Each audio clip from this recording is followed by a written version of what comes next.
예배를 위해 우리를 대표해서 이명자 권사님 기도해 주시겠습니다. 사랑이 많으신 하나님 아버지 감사합니다. 이 시간 드려지는 예배를 통하여 하나님의 이름이 거룩히 여김 받으시기를 원합니다.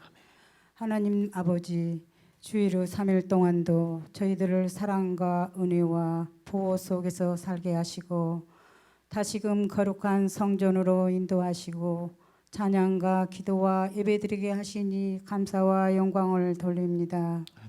그러나 부족한 저희들은 주님의 뜻대로 합당하게 살지 못한 지나간 죄와 허물들을 고백합니다. 하느님을 믿는다고 하면서도 때로는 세상과 짝하고 불의와 타협하며 우리의 죄를 합리화시키는 나약한 믿음으로 살았음을 회개합니다. 하나님의 크신 사랑으로 우리들의 죄를 용서하여 주옵소서. 하나님 아버지, 이 시간 우리의 강팍한 심령이 부드러워지게 하옵시고 옥토와 같이 되어 기쁜 마음으로 주님을 따르며 섬기는 귀하고 복된 믿음의 성도님들 되게 하옵소서. 이 밤도 말씀을 사모하며 갈급한 심령으로 왔사오니 우리의 마음문을 열어주사 신령과 진정으로 예배드리게 하옵소서. 하나님 아버지, 우리 교회 성도님들의 가정과 사업과 자녀들에게 함께 하시어 세상 어디서나 주님의 증인되며 믿지 않는 이들의 본이 되어 소금과 빛이 되는 생명의 열매 맺는 역사가 일어나게 하옵소서. 아멘. 하나님 아버지, 우리 교회가 날로 성장하며 부흥하며 하나님 나라를 확장하는 역할도 다하게 하옵소서. 이 시간 말씀을 선포하실 목사님께도 은혜와 진리로 충만케 하옵시고 성령님 함께 하옵소서. 말씀을 받는 우리의 마음에도 깨달음과 변화되어 은혜 받게 하옵소서. 원치 않는 질병으로 고난 중에 있는 성도님께도 주님의 치유하심으로 빠른 회복되게 하옵소서. 이 시간 예배를 온전히 주님 받으시오며 우리를 죄에서 구원하신 예수님의 이름으로 기도드립니다. 아멘.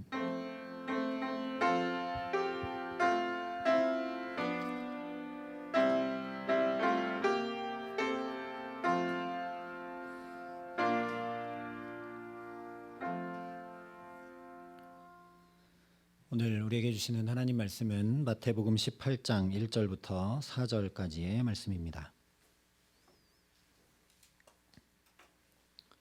신약성경 29면에 있는 말씀입니다.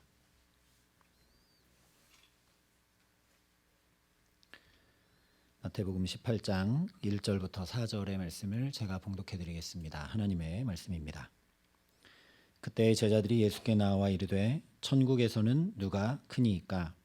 예수께서 한 어린아이를 불러 그들 가운데 세우시고 이르시되 진실로 너희에게 이르노니 너희가 돌이켜 어린아이들과 같이 되지 아니하면 결단코 천국에 들어가지 못하리라. 그러므로 누구든지 이 어린아이와 같이 자기를 낮추는 사람이 천국에서 큰 자니라. 아멘. 오늘 말씀은 우리가 익히 들어와 잘 아는 말씀 중에 하나죠. 어린아이와 같이 되지 아니하면 천국에 들어갈 수 없다. 그런데 우리가 이 말씀이 너무 익숙해서 이 말씀을 듣자마자 그러면 어린아이와 같이 되는 것이 뭘까를 생각하기 시작합니다. 그러다 보니까 자꾸만 어린아이와 같이 깨끗하고 순전하게 되는 것 생각하게 되고, 그렇지 못한 우리 어른들은 세상을 살면서 여러 가지 풍파도 겪고 때도 묻고 죄도 짓고 그런 우리 자신을 정죄하게 될 때도 많이 있는 것 같습니다. 그런데 그 전에 예수님께서 제자들에게 오늘 왜, 무엇 때문에 이렇게 말씀하셨는가 우리가 살펴보아야 합니다. 왜 제자들에게 어린아이와 같이 되라고 말씀만 하시지 않고 또 직접 한 어린아이를 데려다가 제자들 한가운데 세우시고 이렇게 말씀을 하시는지 생각해 보아야 한다는 거죠. 그 이유를 오늘 1절이 이렇게 말씀합니다. 그때에 제자들이 예수께 나와 이르되 천국에서는 누가 크니까. 여기에 그때에라고 시작을 하죠. 그때가 언제입니까? 바로 앞 17장 말미에 나왔던, 지난주 함께 말씀 나눴던 가버나움에 있을 때를 이야기합니다. 베드로에게 성전세를 내는 문제에 대해서 물고기 입에서 한 세겔을 얻게 하심으로 아들들은 그 세를 면한다라는 특권을 말씀하신 그때를 얘기하는 겁니다. 그때 제자들이 예수님께 나와서 천국에서는 누가 큽니까? 라고 묻고 있다라는 거죠. 다시 말씀을 드리면 제자들이 하나님의 아들들이 누리는 특권에 대해서 예수님이 말씀하신 걸 듣게 되니까, 그러면 하나님 다스리시는 하나님 나라 그 천국에서는 누가 큰 자입니까? 누가 가장 큰 혜택과 특권을 얻고 누리게 됩니까? 라고 물었다라는 거죠. 아마도 제자들은 자기들은 이미 하나님 나라에 속한 자, 하나님의 아들들이라고 확신했던 것 같습니다. 확신했기 때문에 이미 천국에 들어간 것은 논의할 필요 없고, 그 천국에서 누가 크냐를 묻고 있는 거죠. 누가 우리 중에 큰 자리를 차지할 건가를 예수님께 묻고 있는 겁니다. 그래서 일단 우리가 여기서 생각해야 될 것은 제자들의 마음이, 제자들의 관심이 어디에 있느냐죠. 누가 큰가, 거기에만 관심이 있습니다. 무슨 얘기냐? 천국에는 관심이 없습니다. 누가 큰가에만 관심이 있습니다. 그리고 제자들의 이 말에는 천국도, 하나님 다스리시는 하나님 나라도 지금 내가 살아가고 있는 이 땅과 크게 다르지 않다라고 생각하고 있음이 드러납니다. 거기에도 지금 우리가 사는 이 세상처럼 특권이 있을 거고, 거기에도 크고 작음이 있고 낮고 높음이 있고 약함과 강함이 있을 것이라고 생각하지 않았다면 저 천국에서는 누가 큽니까? 라고 결코 물을 수 없었겠죠. 천국도 그럴 것이라는 전제 하에 묻고 있는 겁니다. 그러나 이것은 그야말로 큰 오산이죠.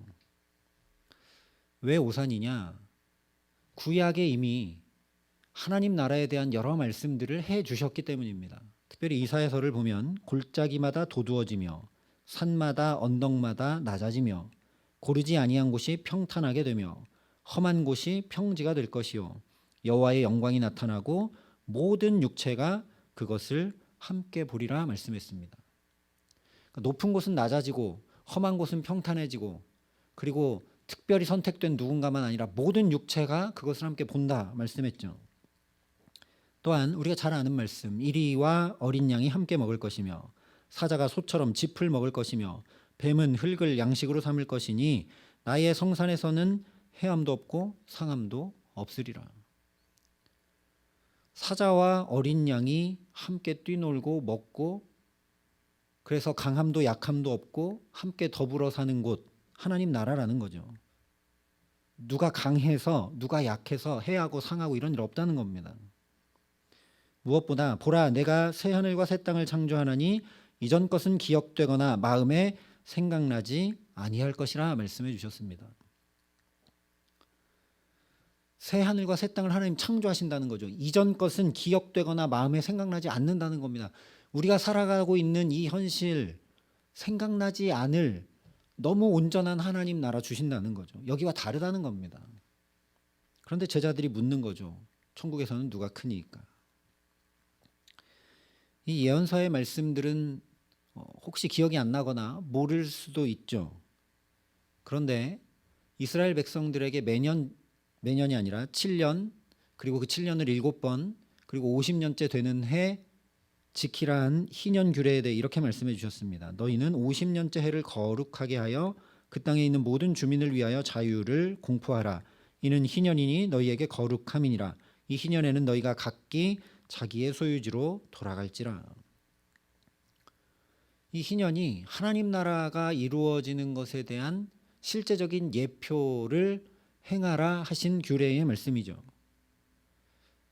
유업을 받았는데 경제활동을 하면서 살다 보니까 누구는 돈을 더 벌게 되고 누구는 곤핍해져서 갖고 있던 유업, 땅도 다 팔게 되고 종으로 들어가게 되고 하는 일들이 있을 터인데 50년이 지나고 나면 원래 받은 유업을 돌려주고 모두 다 제자리로 돌아가고 종이 된 자에게는 자유를 공포하라 말씀하신 겁니다. 이렇게 높은 건 낮아지고 낮은 건 높아지고 자유와 기쁨이 함께 누려지는 나라가 하나님 나라임을 다 알려주셨습니다. 그런데 이스라엘 백성들이 희년을 지킨 적이 없죠. 그래서 모를 수 있습니다. 그런데 이런 것이 다 아니라고 해도 성경 말씀 하나도 모른다고 해도 자신들이 지금 로마의 압제 아래 있어서 너무나 자유를 갈망하고 그래서 그 로마의 압제로부터 해방시켜줄 메시아를 고대하고 사모하고 기다리고 있었는데 이루어질 그 메시아의 나라 천국이 지금과 똑같이 큰 자, 작은 자가 있다, 높고 낮음이 있다, 약함과 강함이 있다, 이것을 바라고 있다라는 것 자체가 모순입니다. 지금 제자들이 그러고 있다라는 거죠. 그래서 예수님이 오늘 말씀을 하시는 겁니다. 그런데 이 제자들의 모습, 우리들의 모습과 별반 다르지 않다라는 겁니다. 여러분, 하나님 나라를 얼마나 생각하고 사모하고 구하고 열망하며 살아가십니까?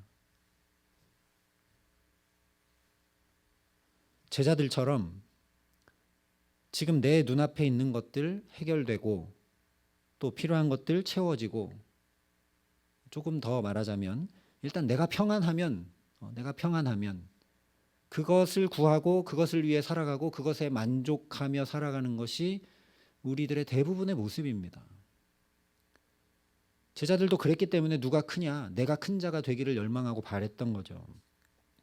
특권을 가진 자로 살기를. 그런데 하나님 나라를 구하지 않으니 하나님 나라가 무엇인지 모르는 겁니다. 그래서 예수님이 말씀하시는 거죠. 어린아이들과 같이 되지 않으면 결단코 천국에 들어가지 못하리라. 예수님이 안 들여보내주신다 그런 얘기 아닙니다. 천국을 알지도 못하고 구하지도 못하고 사모하지도 않는데 거기 어떻게 들어가겠습니까? 물론 높은 게 낮아지고 낮은 건 높아지고 모두가 다 누리고 그런다니까 공산주의처럼 다 똑같은 상태가 되는 것이 하나님 나라다. 그런 이야기는 전혀 아닙니다. 하나님 나라는 에덴 동산에서 그 원형이 분명히 드러났듯이 각자 하나님 주신 달란트와 지혜와 능력으로 만족하고 기뻐하고 또 하나님께서 다 온전하고 구비하여 조금도 부족함 없도록 내게 다 주시기에 내가 움켜쥘 필요도 없고 빼앗을 필요도 없고 그런 나라가 바로 하나님 나라라는 거죠. 그래서 하나님과 나 자신과 이웃과 만물과 조화 통일을 이루는 나라, 그 관계가 잘 되는 나라가 바로 하나님 나라입니다. 우리가 그것을 얼마나 사모하느냐라는 거죠.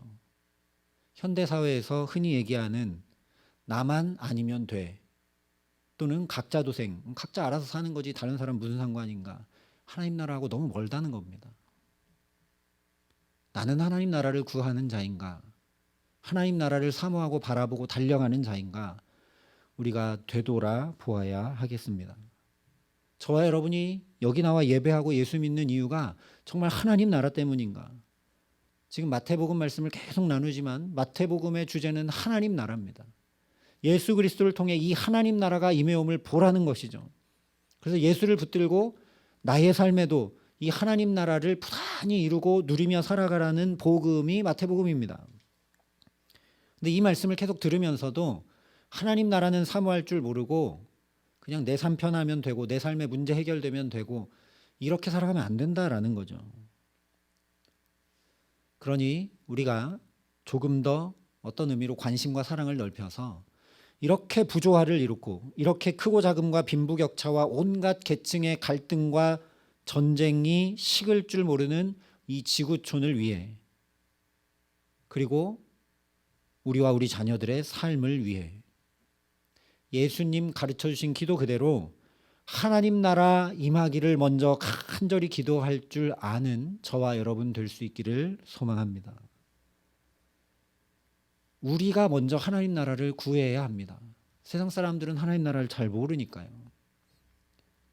하나님 나라 임하옵소서라고 다른 것 몰라도 예수님 가르쳐 주신 기도, 그 기도 매일매일 하나님 앞에 간절히 올려드리며 살아갈 수 있는 저와 여러분 되게 하시기를 예수님의 이름으로 축원합니다.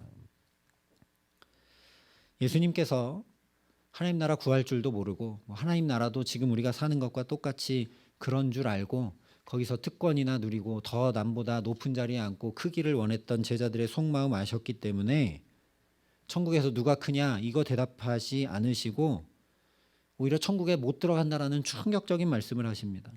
그러고 나서 이 어린아이를 세우고 이 말씀을 하심으로 제자들이 깜짝 놀라게 하시는 거죠.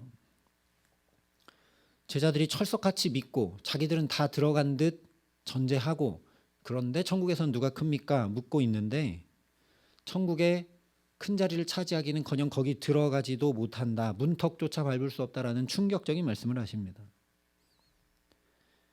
그러니 우리가 이 어린아이와 같이 되지 아니하면 결단코 들어갈 수 없다 하신 이 말씀 앞에서 이 어린아이와 같이 된다는 것이 무엇인지 깊이 생각해 볼 수밖에 없는 것이죠.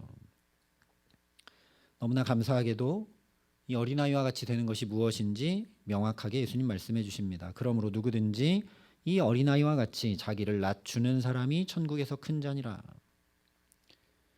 제자들은 다 내가 더 클 텐데, 내가 더 높은 자리에 앉을 텐데, 내가 더 특권을 누릴 텐데 생각하고 여쭤보고 있는데 정반대로 이 어린아이와 같이 된다는 건 자기를 낮추는 자라고 말씀하고 계시죠. 예수님께서 이 제자들 앞에 어린아이를 데려다가 한가운데 세우실 때는 그 어린아이의 성품이나 순진무구함이나 깨끗함이나 이런 것 아니라 당시에 사람 축에도 끼지 못했던 어린아이의 낮은 그 사회적 지위를 보여주시기 위해서였다는 말씀입니다. 그러면 제자들이 왜 높아지려 했는가? 다른 이보다 왜 크고자 했는가? 먼저 우리가 생각해 보아야 합니다. 그 원인을 제거해야 어린아이처럼 되고 낮추는 사람이 될 수 있으니까요. 왜 자꾸 높은 자리를 차지하려 하는가? 왜 자꾸 영광과 명예를 얻으려 하는가? 이 속에 깊은 열등의식이 있어서 그렇습니다. 깊은 비교의식이 있어서 그렇습니다. 이 열등의식, 비교의식은 자꾸만 무언가를 부러워하게 만들고 쟁취하게 만들고 가지려 하게 만듭니다. 이 비교의식, 열등의식은 자꾸만 만족하지 못하게 하고 무언가에 늘 목말라게 하는 것이죠. 그래서 소위 말하는 이 가방끈에 목숨 거는 사람, 출신 학교, 또 자기가 가진 재산, 사회적 지위와 명예, 큰 차, 큰 집, 그런 것에 인생의 목적을 두고 살아가는 경우들이 있습니다. 모두 다 깊은 열등의식이 있어서 그렇습니다. 그래서 그 열등의식과 비교의식을 성적으로, 돈으로, 명예로, 큰 집과 큰 차로 포장하고 다니는 것이죠. 제자들은 오늘 왜 높은 자리 차지하려 했는가? 왜 주님 말씀 알아듣지 못하고 누가 큰지를 묻고 있는가? 열등의식이 있어서 그렇습니다. 이것이 문제의 핵심이자 본질입니다. 누가 크냐 묻는다는 것 자체가 저 사람과 나를 지금 비교하고 있다는 건 아닙니까? 그러면 정반대로 그런 비교의식, 열등의식이 없다는 것 무엇인가? 아무것도 부러울 것 없는 사람이 되는 것이죠. 비교가 안 되는 사람, 부러울 것이 전혀 없는 사람, 그렇지 않고서는 낮아지는 사람이 결코 될 수 없습니다. 예수님 오늘 말씀하신 대로 겸손은 자기를 낮추는 사람, 즉 낮아짐의 크기입니다. 내가 진짜 섬기고 낮아질 수 있는 사람이라면 높아져야 낮아질 수 있습니다. 늘 바닥에 있으면 어떻게 더 낮아질 수 있겠습니까? 모든 사람의 끝이 되는 사람, 모든 사람을 섬길 수 있는 사람은 사실 가장 강한 사람입니다. 상대방에게 비추어 볼 때 아무것도 부러울 것이 없는 사람이 섬길 수 있는 겁니다. 돈이 많다고 섬기고 뭐 힘이 많고 권력이 많고 명예가 있다고 섬길 수 있는 것 아니라는 거죠. 우리가 야곱의 예에서 그것을 분명하게 보게 됩니다. 바로 왕은 그 당시 제국으로 세상의 모든 부와 명예와 권력을 다 가졌는데 아무것도 없고 양식 구하러 온 야곱이 손을 펴서 애굽 왕 바로를 축복하죠. 애굽 왕 바로 안 부러운 겁니다. 그리고 그 야곱의 가문이 애굽 왕 바로만 아니라 요셉을 통해 온 애굽과 그 당시 전 세계를 섬깁니다. 실제로. 기근이라는 절체절명의 위기, 죽음 앞에서 구원해내죠. 그러니 가장 낮아지려면 가장 힘있고 능력있고 존귀한 사람이 되어야 합니다. 그렇지 않고 낮아지는 것은 비굴함 또는 거칠애일 뿐입니다. 그러니 우리가 하나님 나라를 사모한다는 것은 부러울 것이 하나도 없는 사람이 되기를 사모하는 것과 같습니다. 모든 면에서. 공부 잘한다고 부러울 것 없는 사람 되지 않는다는 거죠. 돈 많이 번다고 되지 않습니다. 인기와 명예를 얻는다고 되지 않습니다. 만약 그런 것으로 된다면 우리가 보는 돈도 있고 명예도 있고 뭐 권력도 있고 학력도 있고 사회적으로 성공한 그런 명사들, 저명인들 그런 사람들은 만족하고 살아야 될 텐데 보면 그런 사람들도 만족이 없습니다. 특별히 그런 사람들 중에 연예인들 중에 또는 명예를 얻은 사람들 중에 자기의 생명을 스스로 지게 되는 경우들을 뉴스에서 보게 됩니다. 왜 그러겠습니까? 그런 거 다 가져도 만족이 없기 때문에 그렇죠. 아무것도 부러울 것 없는 사람이 되어야 합니다. 가진다고 그렇게 되지 않는다라는 거죠. 어떻게 해야 부러울 것 없는 사람이 될 수 있는가? 예수님 옆에 붙어 있지 않으면 부러운 것이 계속 많이 생겨나게 됩니다. 하나님으로 가득 차지 않으면 계속 부러운 것이 생겨나게 마련입니다. 왜 그러느냐? 우리는 처음부터 하나님의 형상으로 창조됐습니다. 그러니까 하나님이 아니면 만족함이 있을 수가 없는 거죠.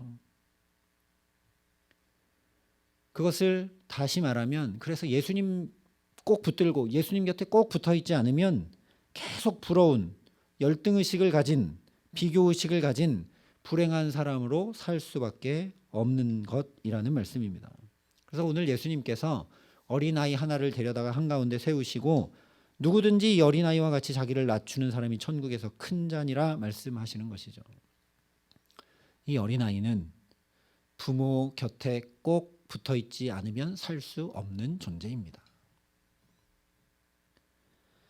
그러니 저와 여러분이 주님 곁에 붙어 있기를 힘써야 합니다.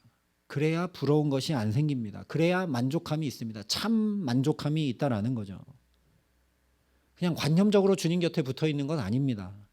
주님 곁에 어떻게 붙어 있어야 되는지 말씀해 주셨죠. 내 안에 거하라 나도 너희 안에 거하리라. 가지가 포도나무에 붙어 있지 아니하면 스스로 열매를 맺을 수 없음 같이 너희도 내 안에 있지 아니하면 그러하리라. 나는 포도나무요 너희는 가지라.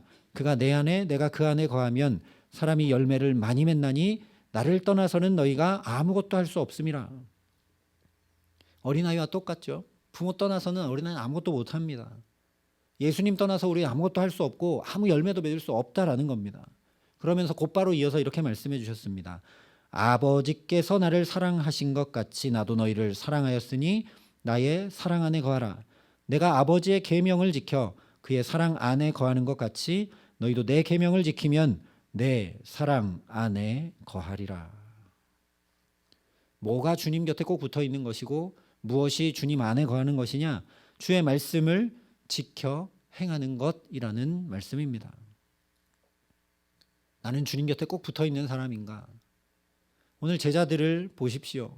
거의 3년 내내 주님을 따라다니고 그 주님께서 매번 보여주신 것은 그것이 말씀이든 기적이든 치유든 하나님 나라가 어떠한 것인지를 계속 보여주셨습니다. 비유로도 가르쳐 주시고 하나님 나라가 임하면 이렇게 병도 낫고 아픔도 없고 눈물이 다 씻겨지고 먹을 것도 제공되고 부족함이 없고 다 보여주셨는데 그 주님의 말씀을 듣고도 그 말씀을 따를 줄 모르죠. 그 말씀에 순종할 줄 모릅니다. 그리고 그 말씀과 전혀 상관없이 누가 큰지 묻고 있습니다. 다른 거 다 뒤로 하더라도 예수님 십자가 지시고 가신다고 하는데 그 주님의 말씀 따르려 하지 않습니다. 그 주님의 말씀과 상관없이 나는 어떻게 하면 주님으로 인해서 좀 특권을 누릴까 이것만 생각하고 있다는 거죠. 근데 솔직히 말씀드리면 우리도 그렇다라는 거죠. 우리가 예배드리고 기도하고 주님을 구하는 이유가 과연 나는 주님 안에 거하기 위해서 그렇게 하는가? 나를 통해 하나님 나라가 이루어지고 임하기 위해서 그렇게 하는가? 아니면 제자들처럼 주님으로 인해서 좀 득 좀 보고 특권을 얻고 유익을 얻고 만족을 얻기 위해 그렇게 하고 있는가? 후자 쪽이 가깝다 보니 우리도 주님의 말씀을 부단히 순종해 나가는데 약하다라는 겁니다. 그렇게 잘 하려고 관심 두지 않는다라는 거죠. 또 내 계획대로 하고 또 내 생각대로 하고 또 내 판단대로 하고 주님의 말씀이 무엇이라 했는가 그것을 기준 삼고 그렇게 결정하고 선택하고 행하고 잘 살아가지 않는다라는 겁니다. 주님의 계명을 지켜 행하는 것이 곧 주님 사랑 안에 거하는 것이고 그것이 주님 곁에 꼭 붙어 있는 것이다 말씀해 주셨습니다. 그렇게 하는 것이 천국에서 큰 자라고 말씀해 주셨습니다. 포도나무 비유로 말씀해 주신 대로 그렇게 하면 주님의 말씀 순종하고 따라가면 열매를 자연히 많이 맺고 그로 인해 하나님 영광 받으십니다. 아무것도 부족할 것 없는 온전한 자리에 있게 됩니다. 그러니 한마디로 정리하면 어린아이와 같이 자기를 낮추는 사람은 하나님 말씀 듣기를 사모하고 경청하며 준행하고 순종하는 사람입니다. 저와 여러분이 그렇게 말씀에 순종함으로 주님 곁에 꼭 붙어 있는 부족함 없는 사람들 되게 하시기를 간절히 기도합니다. 하나님, 여기 나와 매번 주님의 말씀을 듣고 개인적으로도 묵상을 하고 그런데 제가 주님 말씀 준행하는데 발과 손이 빠르지 않습니다. 눈과 내 판단이 빨라서 적당히 계산하고 주님의 말씀을 그대로 행하려 하는 데는 참으로 느립니다. 주님 나를 불쌍히 여기시고 내가 주의 말씀 즐겨 순종하는 자 되게 하여 달라고 간절히 구하는 저와 여러분 될 수 있기를 소망합니다. 예수님 그 본을 보여주셨습니다. 예수님 다른 것 하지 않으셨습니다. 내가 이 땅에 온 이유는 내 뜻을 행하려 함이 아니라 하나님의 뜻을 행하려 함이라 말씀하시고 당신의 온 삶을 죽기까지 아버지 하나님의 말씀에 순종하셨습니다. 예수님 기도하셨던 이유, 겟세마네 동산에서 땀방울이 핏방울 되도록 기도하셨던 이유도 이 잔을 내게서 옮겨주십시오. 그러나 내 원대로 마시고 아버지의 원대로 하옵소서. 하나님의 말씀을 내 온 삶을 들여 이루기 위해 기도하셨습니다. 저와 여러분이 이 예수님을 뒤따라갈 수 있기를 간절히 소망합니다. 우리가 기도하는 이유는 하나님 말씀을 순종해내기 위해서 하나님 그러니 내게 능력도 주시고 지혜도 주시고 마음과 생각도 지켜주셔서 하나님 말씀 순종하고 따르게 하여 달라고 기도하는 사람들일 수 있기를 간절히 소망합니다. 그래서 겸손의 왕이셨던 그 예수 그리스도 뒤따라 아무것도 부족할 것 없는 하나님의 아들이신 그분이 가장 겸손하시고 가장 낮아지셔서 죽기까지 낮아지신 그 겸손의 왕이신 예수님을 뒤따라 우리도 그 겸손의 길을 걷게 하시기를 간절히 기도합니다. 그래서 그 겸손의 길을 걸으신 예수님 정말 아무것도 부족함 없이 모든 이름 위에 뛰어난 이름을 얻으시고 사망 권세도 예수님을 가둬두실 수 없는 부활 생명으로 충만하셔서 전혀 부족함이 없으셨던 것처럼 저와 여러분의 온 삶에 그렇게 부족함 없는 부활 생명이 충만한 하나님께서 높여주시고 존귀히 여겨주시는 복되고 귀한 삶 살아가게 하시기를 우리 구주 예수 그리스도의 이름으로 간절히 축원합니다. 함께 기도하시겠습니다.